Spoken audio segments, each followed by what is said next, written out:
Hi everyone, you're watching the Virtual Amicus and I'm Jay Lodha. So today's topic for discussion would be on plea bargaining. Now we are all aware of this huge pendency of criminal cases that are there in both the High Courts and the Honorable Supreme Court. We also are aware of these empty but overcrowded prisons and bail applications are pending. There's a huge pendency of not only bail applications but also of criminal appeals. Now plea bargaining as a concept comes as a welcome step. What is plea bargaining? It refers to a kind of a negotiation between the accused and the prosecution, wherein the accused agrees to plead guilty in exchange of for certain concessions by the prosecution. Now, is it applicable to all the offenses under the penal code, or is it applicable to very few specific offenses? Are there any different kinds of plea bargaining, like charge bargaining, sentence bargaining, etc.? So today we decided to seek assistance from a very dynamic counsel. He's an advocate on record at the Honorable Supreme Court of India. So today we have with us Mr. Abhimanyu Tiwari, who joins us from Delhi. And just to give you all a brief introduction about amicus for today's session, Mr. Abhimanyu Tiwari is an advocate on record and currently practicing for the Honorable Supreme Court of India, as well as various appellate and original tribunals in Delhi. And he's also had a plethora of reported and cited judgments as per citations that are available in Supreme Court cases. And prior to this, he had worked as an associate junior in the office of Sri P.P. Rao, senior advocate in the Honorable Supreme Court of India from September 2011 to September 2012. He's also interned in the esteemed offices and chamber of Honorable Justice Ranjan Gogoi, former Chief Justice of India and the then Chief Justice of Punjab and Haryana High Court for a period of 2 months.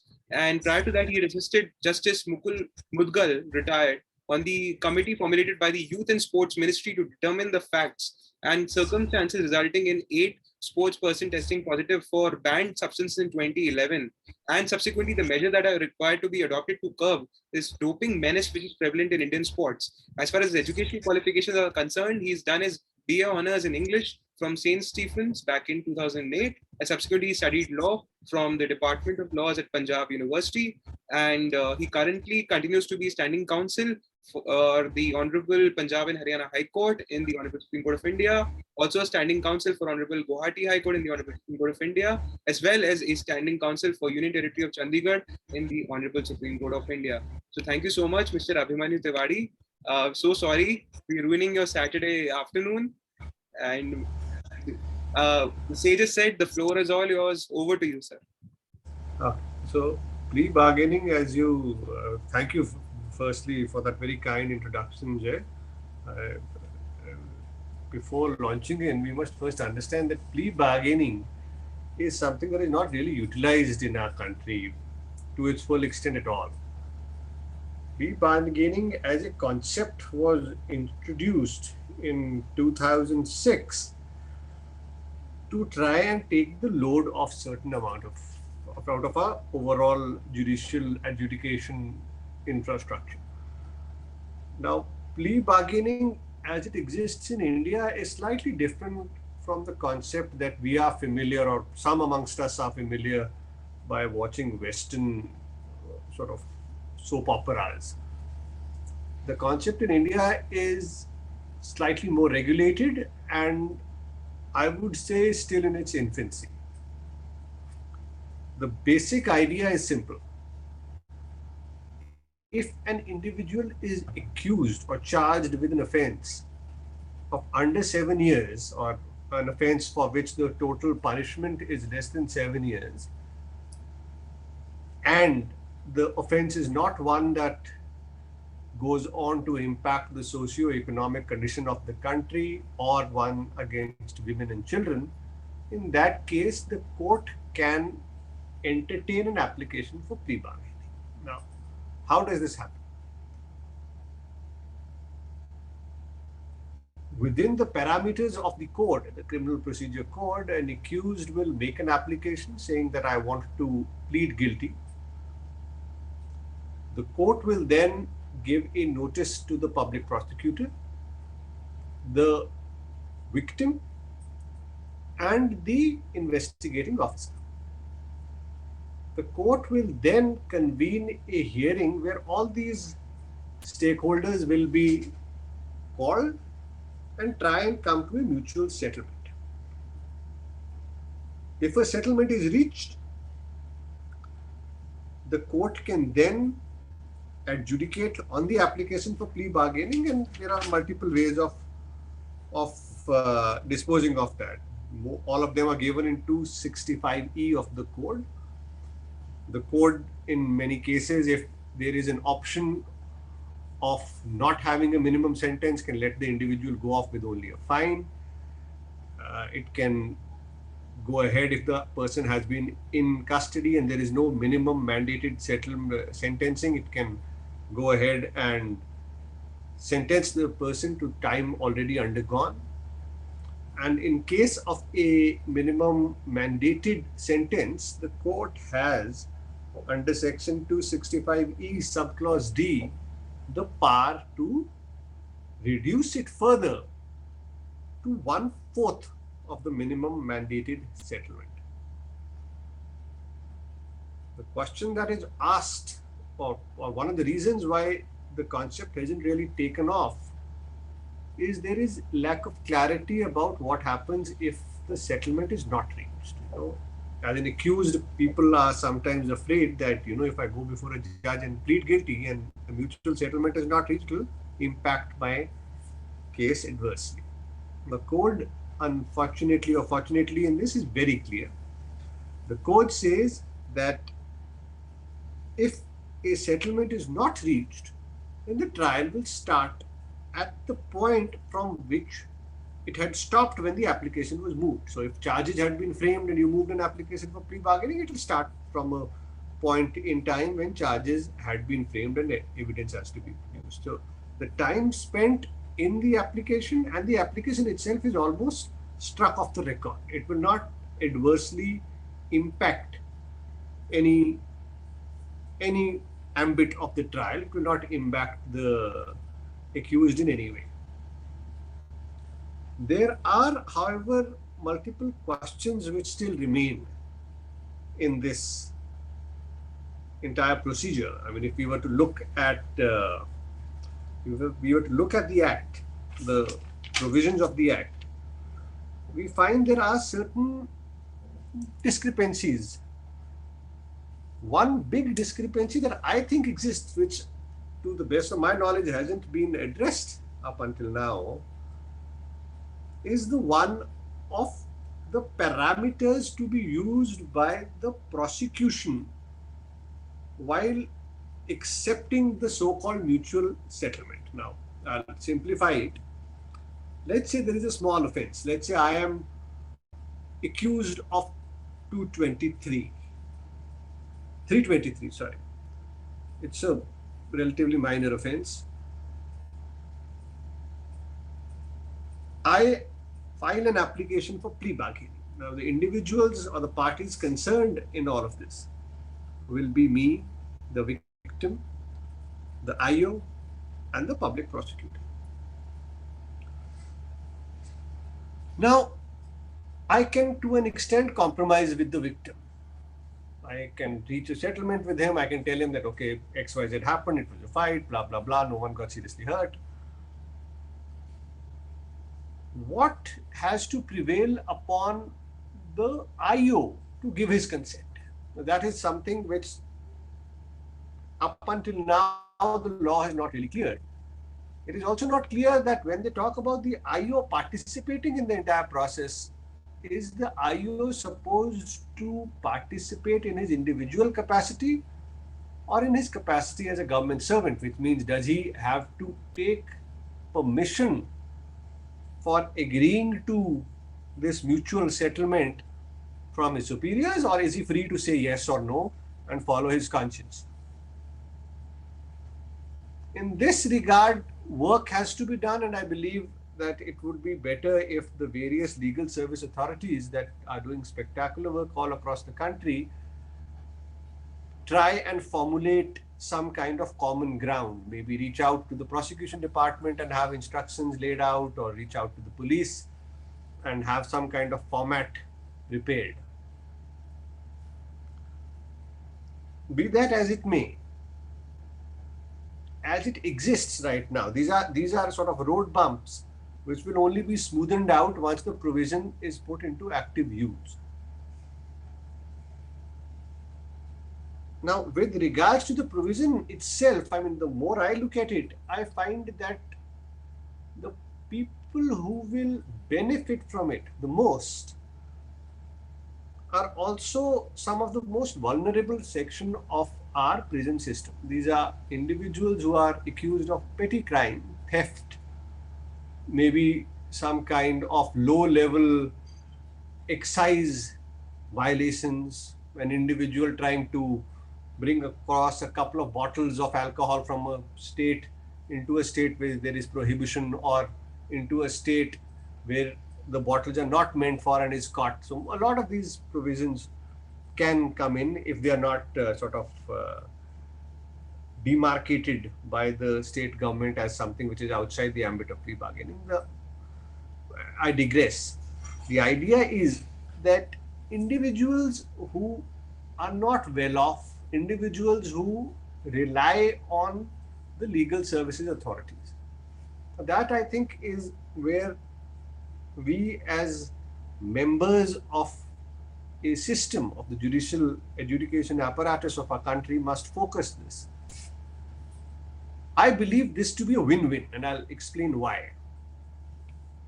For most of these individuals, offenses are petty. The victim may or may not be too eager to pursue it to its full extent. And if a proper pre-bargaining application is put forth, these are individuals who can have a second chance in life.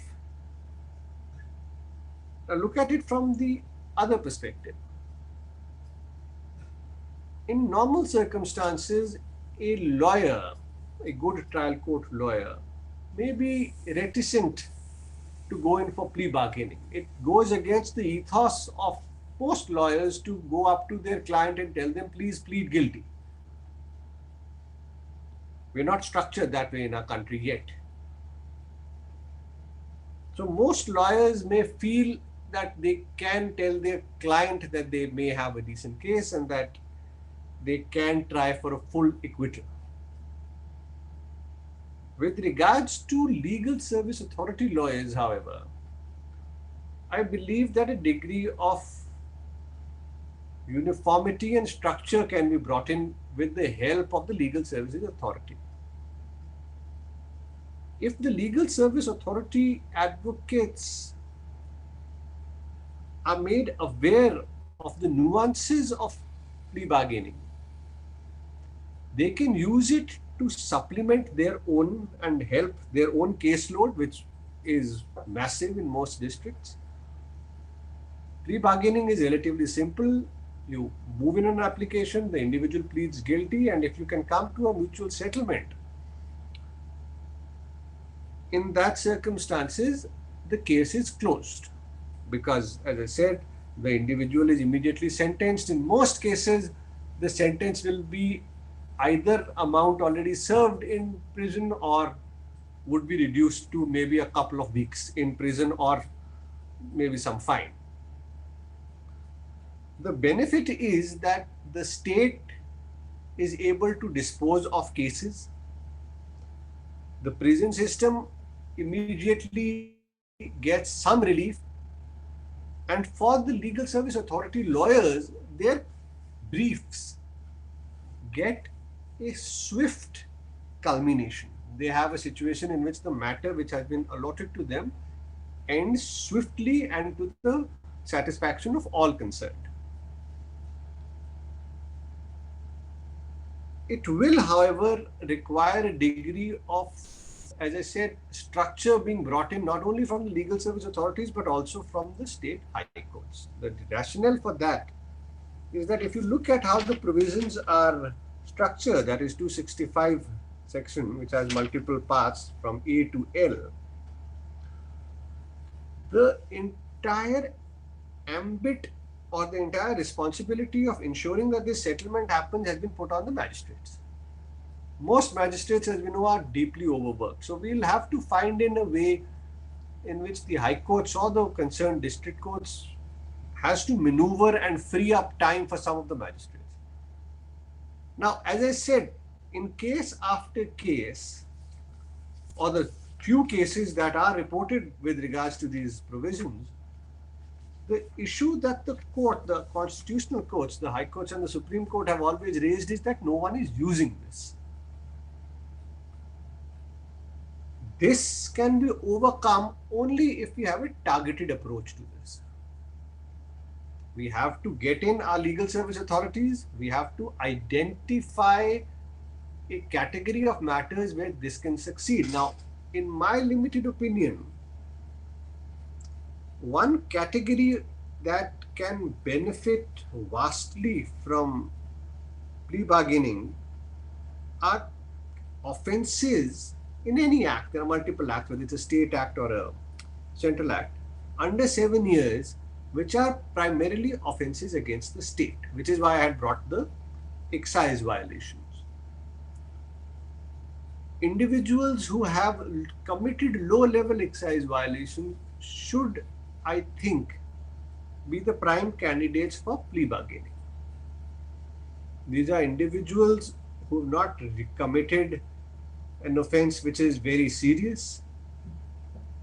Serious in the sense that these are offenses where more than 7 years of punishment is not prescribed. And these are offenses where the complainant is the state itself. So that idea of the complainant wanting, or a private complainant wanting justice to be served or wanting some kind of retribution will not really exist. Having said that, as I said, these are all new provisions. These are provisions which are not really used. So it will require a fair amount of modulation from all aspects or all courts or parties to bring this into the mainstream. It was thought of as a social welfare measure as well, which is why I had earlier on in my little talk submitted that the individuals who will benefit the most are also the individuals who are relying on the state for their defense. These are individuals who are coming to the legal service authorities for their lawyers, and these are individuals who could do with a second chance if it is provided to them. Now, having said that, if we move away from the micro to the macro, I also think that plea bargaining as a concept needs to be redefined by our legislature. The idea of restricting it to only 7 years is something that can be relooked. As you had mentioned in the introduction that you gave, that plea bargaining is a smaller aspect of a larger umbrella of principles, which is charge bargaining, fact bargaining. Now, these are instances, or these are principles which are absent from the Indian jurisprudence as of now. These need to be brought in. Now, fact bargaining or charge bargaining, for example, are issues wherein an individual pleads guilty to a lesser charge, and in return for that, the higher charges are not pressed or are waived off by the prosecution and the court system. Again, it doesn't exist in our country. Fact bargaining is somewhere where an individual pleads guilty to certain facts in the trial, and the other ones are again not pressed or let go. Again, a concept which is not yet made its way into Indian jurisprudence. What needs to be revisited the most of all is something that I had pressed on earlier as well, which is this idea of the complainant being involved or the victim being involved in the process. Now, what ends up happening is that in most cases where there is a complainant or a victim, human nature takes over. It is very difficult for a person who has been wronged or who feels he has been wronged to come across and say that I don't want justice to be served. I don't want this man to go through the rigors of trial.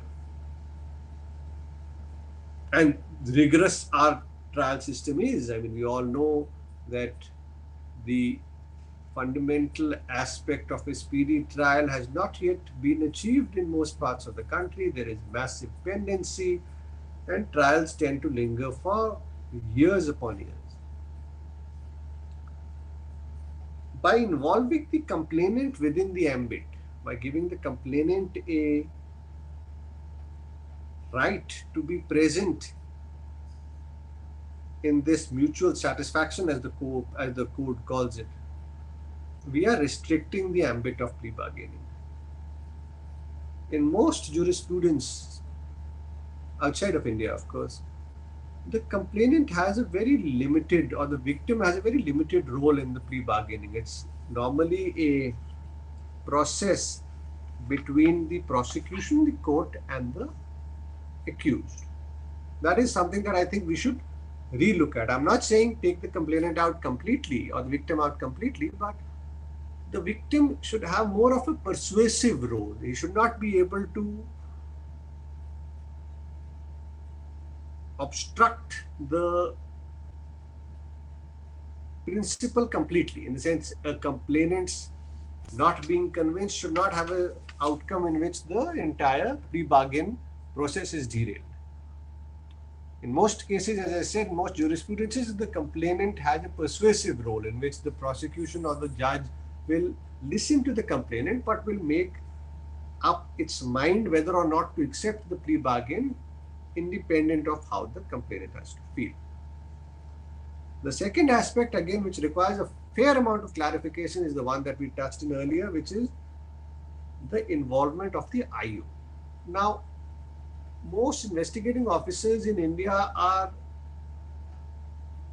at the rank of maybe a sub-inspector or a senior havaldar, and with due respect to all of these officers who are doing fine jobs, I don't feel that it is pertinent to have them agree to the plea bargain. And also, again, in what context they have to act is something which is not yet clear. Are they acting independently, or are they acting on the advice of the department, or are they acting on a preset sort of policy which has been embarked by the department or the Department of Prosecution? Who does it, who does not do it? Again, these are things which have to be clarified for this section to, for these provisions to really take off.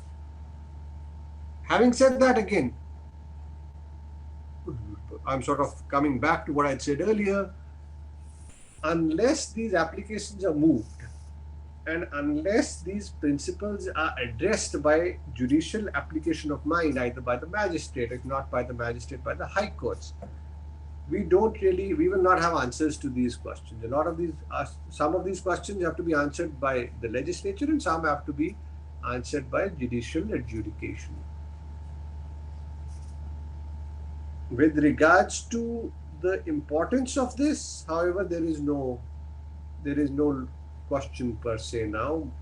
The Supreme Court, the High Court, in various judgments have lamented the fact that plea bargaining has not taken over or taken off in India, and I think it is high time that we as a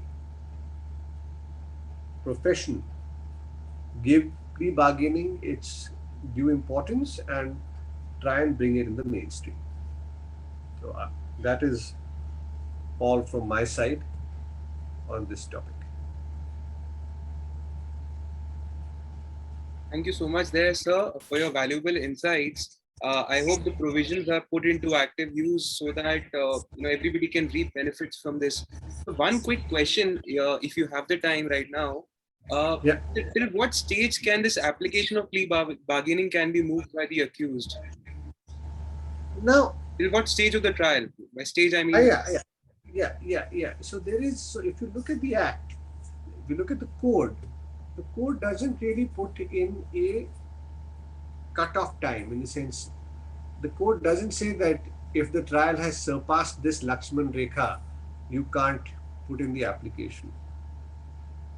I believe the application, if you read the code, there is a starting time. I mean, you can only move in a plea bargaining application once the charges have been framed, but thereafter, till the trial attains fulfillment or till the trial is completed, that is, once evidence is laid and judgment is reserved and in fact pronounced, the court does not prohibit the accused from moving an application for plea bargaining. So the accused can move it at any time during the trial, be it before the 313 evidence, before the prosecution evidence, after the prosecution evidence. I mean, in some cases, I think even after the judgment has been reserved, if the judgment has not been pronounced, I believe that the application can and should still be entertained right up till the time the judgment is not delivered.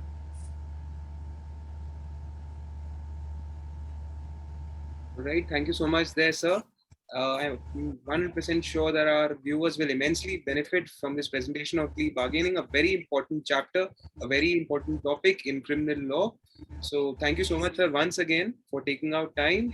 And our email is very well mentioned on the channel. So if any of the viewers have any of the queries on any of the fundamentals or any concept pertaining or with respect to plea bargaining in criminal law, feel free to write to us. We'll be happy to forward the same to our amicus for today's session, Mr. Abhimanyu Tiwari, and you can write directly to him as well.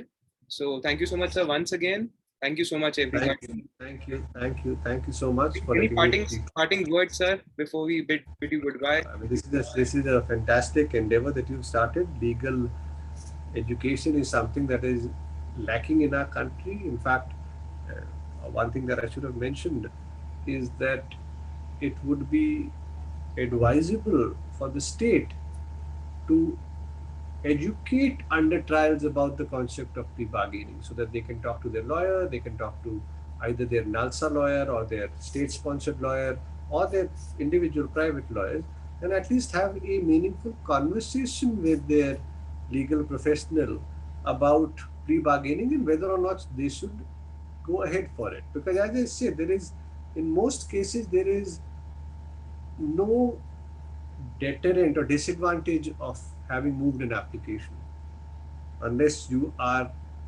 willing or wanting to have an absolute acquittal. Plea bargaining can take the load off, it can cut short what is otherwise a lengthy legal adjudication process, and it is something that should be discussed with your legal professional. That's all. Very well. Words of wisdom coming in from amicus for today's session, Mr. Tiwari. So thank you so much, sir. Stay tuned. Thank you. Thank you. Next episode is on its way. It's goodbye for now. Thank you.